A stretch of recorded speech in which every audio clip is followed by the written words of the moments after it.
ललिता जी ने भोलेनाथ जी का हाथ पकड़ा। शिव का हाथ ललिता जी।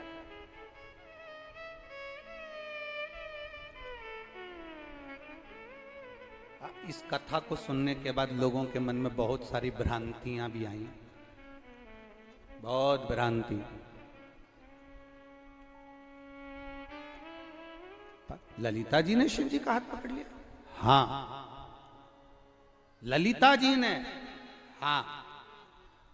और कहीं कहीं के बहुत बहुत चतुर चतुर लोग प्रवचन में कह देते हैं कि स्त्री को शंकर भगवान के शिवलिंग को नहीं छूना चाहिए, जल नहीं चढ़ाना चाहिए, स्पर्श नहीं करना चाहिए, चढ़ा हुआ जल नहीं पीना चाहिए।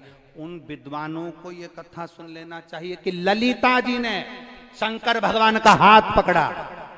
शिव महापुराण की कथा कहती है, पार्वती जी स्वयं कहती हैं, ए लक्ष्मी, सरस्वती, इंद्राणी, ए 64 योगिनियों, जो शंकर के मंदिर में जाकर शंकर भगवान की शिव पिंडी का स्मरण कर शिवलिंग का स्पर्श भी कर लेती है, वो नारी दूसरी बार संसार में कभी विधवा नहीं होती है। ये शिव महापुराण।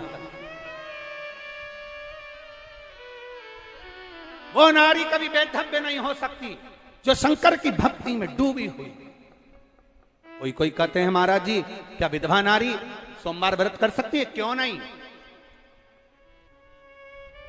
बिंदुक मर गया, बिंदुक के प्राण छूट गए, चंचुला देवी अकेली कैलाश धाम पर चली गई। हाथ जोड़कर चुप होकर बैठी थी। पार्वती जी ने पूछ लिया, तू मौन क्यों है कैलाश पर? और मौन? शिव महापुराण की कथा में कोई आए मौन होकर नहीं। गुमशुदा तलाश केंद्र की तरह मत आना जिस किसी ने मार ठोक के बिठाया हो तुमको। शिव महापुराण की कथा में जब भी जाना, इतने प्रसन्न होकर जाना कि मेरे बाबा से मिलने जा रही हूं, अपने मायके अपने पिता से मिलने जा रही हूं। भोलेनाथ मेरा पिता है, मेरा बाप है, मेरा मायका है। शिव महापुराण की कथा, मैं शिव महापुराण की कथा में शंकर से मिलने, मेरे पिता से मिलने जा रही हूं। और एक बेटी अपने बाप से अपने दिल की बात कहने जा रही है। मायके में अगर बेटी का मुंह उतरा रहता है ना, तो बाप को भोजन अच्छा नहीं लगता। शिव महापुराण में अगर तुम्हारा मुख उतरा रहेगा ना, तो मेरे भोलेनाथ को अच्छा नहीं लगेगा। इसलिए शिव पुराण में जब भी जाना, लड़ाई झगड़ा कर कर परिवार में मत आना कि पति मना कर रहा है, जबरदस्ती चले गए, मुंह उधार रहा है, तुम्हारा मुख उतरा हुआ है, कहीं तुम्हारा टेंशन में जिंदगी। ना ना ना, यहाँ आए हो मुस्कुराओ, प्रसन्न रहो। हमने एक बार पहले भी कथा में कहा, तुम्हारी जिंदगी में कितना भी दुख हो, तुम्हारी जिंदगी में कितनी भी ठोकरें खा रहे हो, तुम्हारी जिंदगी में कितना भी कष्ट हो, तुम्हारी जिंदगी में कितनी बड़ी भी बीमारी हो, कैंसर जैसा भी रोग हो, किडनी लीवर तक बेकार हो गए हो, हमने एक बात आप लोगों से कही, शंकर के मंदिर में जाकर जल चढ़ाना, बड़े खुश होकर चढ़ाना, बड़े प्रसन्न होकर चढ़ाना, मुस्कुरा कर चढ़ाना। जल भी नहीं चढ़ा सकते तो हॉस्पिटल में दिखाने जाओ तो शंकर जी के मंदिर के सामने से खिलकर मुस्कुराकर हंसकर जाना। तो शंकर भगवान को पार्वती जी भी कहेगी, भोलेनाथ इतना दर्द है इसकी जिंदगी में, इतनी दुखी है, इसके बाद भी आपके सामने मुस्कुरा कर जा रही है। शंकर जी कहते हैं, जो मेरे सामने मुस्कुरा कर जाता है मैं उसको रोने नहीं देता, आशीर्वाद देता हूं, तुम मुस्कुराते रहे। मैं उसको रोने नहीं देता, उसको मुस्कुराने का वर प्रदान करता हूं कि तुम मुस्कुराते रहे। शिव की कथा में कभी भी आना, रोकर मत आना, टेंशन लेकर मत आना, बड़े प्रसन्नता से आना। बड़ी बीमारी है ना, रोग है ना, किडनी लीवर डायलिसिस चल रहा है ना, तकलीफ ज्यादा है ना, शंकर की भक्ति में आए हो, शंकर का गुणगान करने आए हो, उसकी कथा सुनने के लिए आए हो। और फिर निवेदन करूंगा, भगवान घर में रहना पसंद नहीं करता, शिव महापुराण से जाना तो भोलेनाथ को दिल में बिठा कर ले जाना, वो सब कुछ कर देगा। क्यों रोए हम आपसे पूछें, आपका सिर दुख रहा है, आप अपनी बहू से कहोगी मेरा सिर बहुत दुख रहा है बेटा, मेरा सिर बहुत दुख रहा है बेटा, मेरा सिर बहुत दुख रहा है बेटा। बहू क्या करेगी? पानी लाएगी, गोली देगी, बोलो बोलो जम के, देगी ना? पानी भी लाएगी ना, गोली भी देगी ना? तुम्हारे कहने से बहू से कह दोगी तो क्या तुम्हारा सिर का दर्द आधा हो जाएगा क्या? अरे बोलो तो जम के। तुम सारी दुनिया में कहते फिरो महारा तो गोड़ा घना दुख है, महारा तो पाँव बहुत दुख है, महारा तो घुटना बहुत दुख रहा है, घुटना बहुत दुख रहा है। तुम दुनिया में कहते फिरो कुछ नहीं होगा, दवाई तुम्हें खाना है, इलाज तुम्हें करवाना है, घुटना तुम्हारा दुख रहा है, दूसरे से कहकर काय को फालतू की बात करते हो। इससे अच्छा है महादेव के मंदिर में जाओ, उससे कहो ये शरीर, ये मन, ये चित्त, ये वृत्ति आपकी है।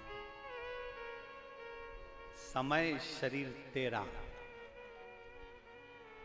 बाबा ए शंभो, ए मेरे भोलेनाथ, ये शरीर को पलंग पर मत पटक देना कि तेरा मंदिर छूट जाए।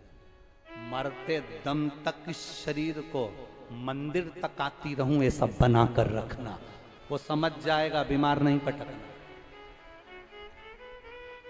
तुम ये कहते ही काय को कि मेरा सिर दुख रहा है, तुम ये कहते ही काय को कि मेरा हाथ दुख रहा है, तुम तो ये कहो आखिरी सांस तक तेरे मंदिर पर आती रहूं। इस शरीर को ऐसा बनाकर रखना, पलंग पर मत पटक, शरीर ऐसा बनाना कि तेरे मंदिर में आती रहूं। भगवान समझ जाएंगे इतने में सब काम हो गया, अभी इसको बीमार नहीं पटकना, आती रहे। शरीर ठीक है तो आए। दुनिया का सबसे बड़ा सेठ कौन है?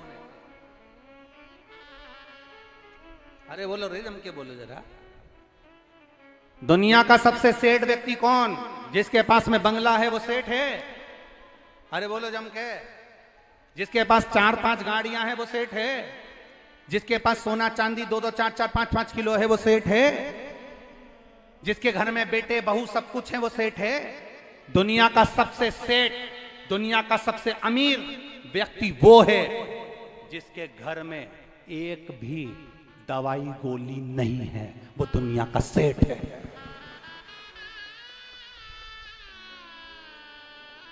धन से कोई सेठ नहीं है। करोड़पति व्यक्ति भी अगर रात्रि को नींद की गोली खाकर सो रहा है तो दुनिया का सबसे गरीब व्यक्ति है। और ठेले पर सोने वाला, रोड पर सोने वाला, आराम से रोड पर सो रहा है और बिना नींद की गोली खाए सो रहा है, तो समझ लेना दुनिया का सबसे बड़ा सेठ है। इसको गोली दवाई की जरूरत नहीं है।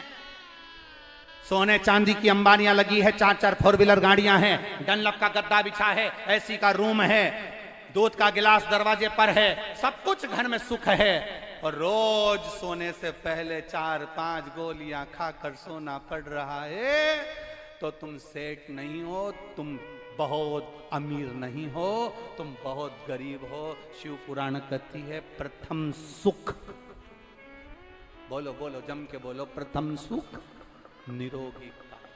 पहला सुख जिंदगी का है तुम्हारी काया निरोग होना चाहिए, तुम्हारे काया में रोग नहीं होना चाहिए। तुम सेठ हो, तुम धनपति हो, अगर तुम्हारी घर में दवाई गोली नहीं चल रही। आप में से जितने भी लोग आए हैं, अगर नींद की गोली नहीं खाते हैं तो दुनिया के सबसे बड़े सेठ आप हो। भगवान से कहना ये नींद की गोली खाने की कभी जरूरत ना पड़े, ऐसी कृपा कर। अगर नींद की गोली खा रहे हो तो गरीब हो, और अगर नींद की गोली नहीं खा रहे हो तो सेठ हो। चैन की नींद सो रहे हो, थकान हो गई, कोई बात नहीं, व्यापार व्यवसाय में ऊंच नीच चलती रहती है, बिना टेंशन के सो रहे हो, बाबा के भरोसे सो रहे हो, तो फिर क्या सोचो, क्या सोचो।